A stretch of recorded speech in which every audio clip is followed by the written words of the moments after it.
था घना जंगल, जहाँ जानवर एक दूसरे के साथ बहुत प्यार से रहा करते थे। उस जंगल के बीच एक बहुत सुंदर और बड़ा तालाब था। उस तालाब में एक मगरमच्छ रहता था। तालाब के चारों ओर बहुत सारे फलों के पेड़ लगे हुए थे। उनमें से एक पेड़ पर बंदर रहता था। बंदर और मगरमच्छ एक दूसरे के बहुत अच्छे दोस्त थे। बंदर पेड़ से मीठे और स्वादिष्ट फल खाता था और साथ ही अपने दोस्त मगर को भी देता था। बंदर अपने दोस्त मगर का खास ख्याल रखता और मगर भी उसे अपनी पीठ पर बैठाकर पूरे तालाब में घुमाता था। दिन निकलते गए और दोनों की दोस्ती गहरी होती गई। बंदर जो फल मगरमच्छ को देता था, मगरमच्छ उनमें से कुछ फल अपनी पत्नी को भी खिलाता था। दोनों फलों को बड़े ही चाव से खाते थे।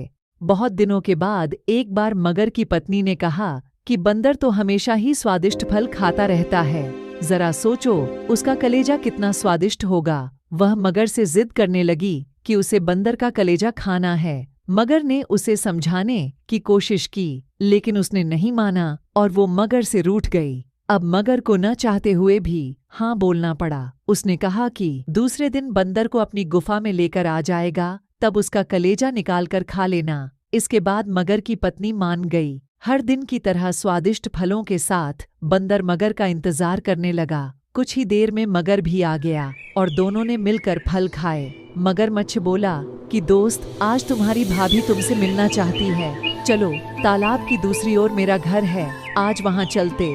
बंदर झट से मान गया और उछलकर मगर की पीठ पर बैठ गया। मगर उसे लेकर अपनी गुफा की ओर बढ़ने लगा। जैसे ही दोनों तालाब के बीच पहुँचे, मगर ने कहा कि मित्र, आज तुम्हारी भाभी की इच्छा है कि वो तुम्हारा कलेजा खाए। ऐसा कहकर उसने पूरी बात बताई।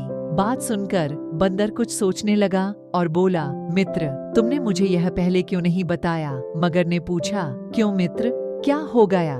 बंदर बोला कि मैं अपना कलेजा तो पेड़ पर ही छोड़ा हूँ, तुम मुझे वापस ले चलो तो मैं अपना कलेजा साथ में ले आऊंगा। मगर बंदर की बातों में आ गया और वापस किनारे पर आ गया।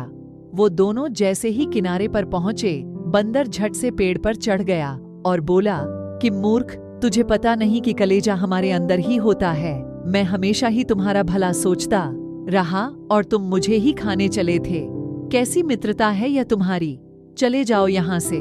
मगर अपनी करनी पर बहुत शर्मिंदा हुआ और उसने बंदर से माफी मांगी, लेकिन अब बंदर उसकी बातों में नहीं आने वाला था। इस कहानी से हमें यह सीख मिलती है कि संकट के समय हमें घबराना नहीं चाहिए। मुसीबत के समय अपनी बुद्धि का उपयोग कर उसे दूर करने का उपाय सोचना चाहिए।